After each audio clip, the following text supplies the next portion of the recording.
ನಮಸ್ತೆ, welcome to simple ಆಗೊಂದು ರುಚಿ. ಇವತ್ತು ನಾವು ತುಂಬಾ ಇನ್ಸ್ಟಂಟಾಗಿ ತುಂಬ ಬೇಗ ತುಂಬ ಕಡಿಮೆ ಸಮಯದಲ್ಲಿ ಒಂದು ಒಳ್ಳೆ ಸ್ವೀಟ್ ರೆಸಿಪಿನ ಮಾಡೋದನ್ನು ನೋಡೋಣ. ಬಾಯಲ್ಲಿಟ್ಟರೆ ಹಾಗೆ ಕರಗುತ್ತೆ, ಒಂದು ತಿಂದರೆ ಮತ್ತೊಂದು ತಿನ್ನಬೇಕು ಅಂತ ಅನಿಸುತ್ತೆ. ಸೊ ಅಷ್ಟು ಚೆನ್ನಾಗಿರುತ್ತೆ. ಸೊ ತಪ್ಪದೆ ಒಂದು ಸಲ ಟ್ರೈ ಮಾಡಿ. ಈಗ ಹೇಗೆ ಮಾಡೋದು ಅಂತ ನೋಡೋಣ. ನಾನಿಲ್ಲಿ ಮೊದಲಿಗೆ ಸ್ಟವ್ ಹಚ್ಕೊಂಡು ಒಂದು ಪ್ಯಾನನ್ನು ಇಟ್ಕೊಂಡು ಅದಕ್ಕೆ ಈ ಕಪ್ನಿಂದ 1 ಕಪ್ಪಷ್ಟು ಹಾಲನ್ನು ತಗೊಂಡಿದ್ದೀನಿ. ಈಗ ಇದಕ್ಕೇನೆ 1 ಸ್ಪೂನಷ್ಟು ತುಪ್ಪನೂ ಸಹ ಸೇರಿಸ್ಕೊಂಡು ಹಾಲು ಈ ರೀತಿ ಉಕ್ಕಿ ಬಂದರೆ ಸಾಕು. ಈಗ ಫ್ಲೇಮನ್ನು ಕಂಪ್ಲೀಟಾಗಿ ಲೋ ಫ್ಲೇಮ್ಗೆ ಇಟ್ಕೊಳ್ಳಿ. ಈಗ ಮೊದಲೇ ನಾವು ನೆನೆಸಿ ಇಟ್ಕೊಂಡಿರ್ತಕ್ಕಂಥ ಸ್ಯಾಫ್ರಾನ್ ಹಾಲನ್ನು ಹಾಕ್ಕೊಳ್ಳೋಣ. ಈಗ ಇದಕ್ಕೇನೆ ನಾವು ಆಗಲೇ ಯಾವ ಕಪ್ಪಿಂದ ಹಾಲು ಹಾಕ್ತೀವೋ ಅದೇ ಕಪ್ನಿಂದ 1 ಕಪ್ಪಷ್ಟು ಮಿಲ್ಕ್ ಪೌಡರನ್ನು ಸಹ ಹಾಕ್ಕೊಂಡು ಕೈಯನ್ನು ತಕ್ಷಣ ಈ ರೀತಿ ಫಾಸ್ಟಾಗಿ ಆಡಿಸ್ತಾ ನಾವು ಕಲಿಸ್ಕೊಳ್ಬೇಕಾಗತ್ತೆ, ಇಲ್ಲಾಂದರೆ ಗಂಟು ಸುತ್ಕೊಳ್ಳುತ್ತೆ. ಮೊದಲಿಗೆ ಸ್ವಲ್ಪ ಗಂಟು ಅನಿಸುತ್ತೆ. ನೀವು ಈ ರೀತಿ ಮಿಕ್ಸ್ ಮಾಡ್ತಾನೆ ಇದ್ದರೆ ಕಂಟಿನ್ಯೂಸ್ ಆಗಿ ಅದು ಎಲ್ಲ ಸರಿ ಹೋಗುತ್ತೆ. ಈ ರೀತಿ ಲಂಪ್ಸ್ ಇಲ್ಲದೆ ಇರೋ ಹಾಗೆ ನೀಟಾಗಿ ಮಿಕ್ಸ್ ಮಾಡ್ಕೊಳ್ಳಿ. ನಿಮಗೆ ಸ್ಟವ್ ಮೇಲೆ ಮಾಡೋದು ಕಷ್ಟ ಆದರೆ ಸ್ವಲ್ಪ ಕೆಳಗೆ ಇಳಿಸ್ಕೊಂಡು ಅದನ್ನು ನೀಟಾಗಿ ಮಿಕ್ಸ್ ಮಾಡಿಕೊಂಡು ಮತ್ತೆ ಸ್ಟವ್ ಹಚ್ಕೊಂಡು ಕಂಟಿನ್ಯೂ ಮಾಡಿ.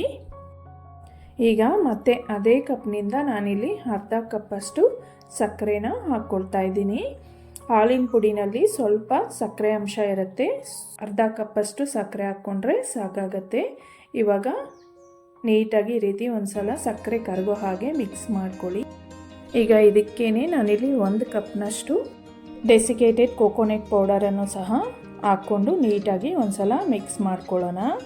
ನೋಡಿ, ನಮಗೆ ಇದು ಮಿಕ್ಸ್ ಮಾಡ್ತಾ ನೋಡ್ತಾ ಇದ್ದಾಗೆ ಗಟ್ಟಿ ಆಗತ್ತೆ. ಇದೇನಾದರೂ ನಿಮಗೆ ಗಟ್ಟಿ ಆಗಲಿಲ್ಲ ಅಂತ ಅನಿಸಿದ್ರೆ ಮತ್ತಷ್ಟು ಮಿಲ್ಕ್ ಪೌಡರನ್ನು ಹಾಕ್ಕೊಂಡು ಮಿಕ್ಸ್ ಮಾಡ್ಕೊಳ್ಳಿ. ನೋಡಿದ್ರಲ್ಲ, ಈ ರೀತಿ ಕನ್ಸಿಸ್ಟೆನ್ಸಿ ಬಂದರೆ ನಮಗೆ ಸಾಕು. ಇದು ಅಷ್ಟರಲ್ಲಿ ಮತ್ತಷ್ಟು ಗಟ್ಟಿಯಾಗುತ್ತೆ. ನೋಡಿ, ಈ ರೀತಿ ಪ್ಯಾನ್ ಬಿಟ್ಕೊಂಡು ಬರಬೇಕು, ಅಲ್ಲಿವರೆಗೂ ಈ ರೀತಿ ಇದನ್ನು ಮಿಕ್ಸ್ ಮಾಡ್ಕೊಳ್ತಾನೆ ಇರಿ. ಈಗ ಇದಾಗಿದೆ. ಸ್ಟವನ್ನು ಆಫ್ ಮಾಡಿಕೊಂಡು ಇದನ್ನು ಕಂಪ್ಲೀಟಾಗಿ ಆರೋದಕ್ಕೆ ಬಿಡೋಣ. ಒಂದು 10 ನಿಮಿಷದಲ್ಲಿ ಇದು ಕಂಪ್ಲೀಟಾಗಿ ಕೂಲ್ ಆಗುತ್ತೆ. ನಂತರ ಇದನ್ನು ನಾವು ಲಡ್ಡು ಕಟ್ಕೊಳ್ಳೋಣ. ಈಗ ನೋಡಿ, 10 ನಿಮಿಷ ಆದಮೇಲೆ ಇದು ಕಂಪ್ಲೀಟಾಗಿ ಕೂಲಾಗಿದೆ. ಇವಾಗ ಇದನ್ನು ಸ್ವಲ್ಪನೇ ತಗೊಂಡು ನಿಮಗೆ ಯಾವ ಸೈಜ್ ಬೇಕೋ ಆ ಸೈಜ್ಗೆ ಉಂಡೆನ ಮಾಡಿಕೊಳ್ಬೇಕು.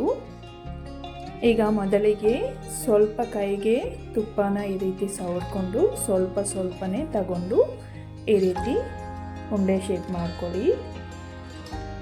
ಫ್ರೆಂಡ್ಸ್, ನಾನಿಲ್ಲಿ 1 ಕಪ್ ಹಾಲಿಗೆ 1 ಕಪ್ ಮಿಲ್ಕ್ ಪೌಡರು, ಹಾಗೆ 1 ಕಪ್ಪು ಡೆಸಿಕೇಟೆಡ್ ಕೋಕೋನಟ್ ಪೌಡರು ಮತ್ತು ಅರ್ಧ ಕಪ್ನಷ್ಟು ಸಕ್ಕರೆನ ಹಾಕ್ಕೊಂಡಿದ್ದೀನಿ. ಸೇಮ್ ಇದೇ ಅಳತೆನ ನೀವು ಸಹ ಫಾಲೋ ಮಾಡಿ, ತುಂಬ ಚೆನ್ನಾಗಿ ಬರುತ್ತೆ.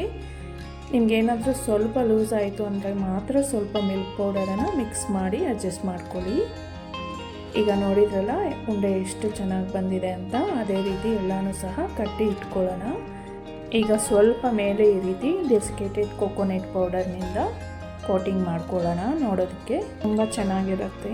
ಸೊ ಫ್ರೆಂಡ್ಸ್, ಇದನ್ನು ಒಂದು ಸಲ ತಪ್ಪದೇ ಟ್ರೈ ಮಾಡಿ. ನಿಮಗೂ ಸಹ ತುಂಬ ಇಷ್ಟ ಆಗುತ್ತೆ. ರುಚಿ ಮಾತ್ರ ಅದ್ಭುತವಾಗಿರುತ್ತೆ. ಸೊ ಮಾಡೋದು ಸಹ ತುಂಬಾ ಈಸಿ. ಯಾವುದಾದ್ರೂ ಹಬ್ಬದ ದಿನಗಳಲ್ಲಿ ಈ ರೀತಿ ಮಾಡಿಕೊಂಡ್ರೆ ಎಲ್ರಿಗೂ ಸಹ ತುಂಬಾ ಇಷ್ಟ ಆಗುತ್ತೆ.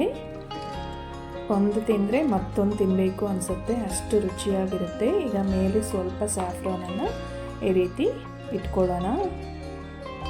ಈಗ ನೋಡಿದ್ರಲ್ಲ ಎಷ್ಟು ಈಸಿಯಾಗಿ ಮಾಡ್ಕೊಳ್ಳಬಹುದು ಅಂತ.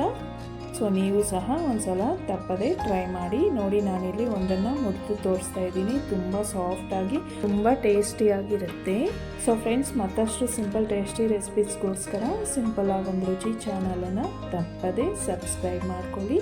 ಹಾಗೆ ವಿಡಿಯೋ ಇಷ್ಟ ಆಗಿದ್ದರೆ ಪ್ಲೀಸ್ ಲೈಕ್ ಮಾಡಿ, ಶೇರ್ ಮಾಡಿ. ಮತ್ತೆ ಸಿಗೋಣ. Thank you for watching.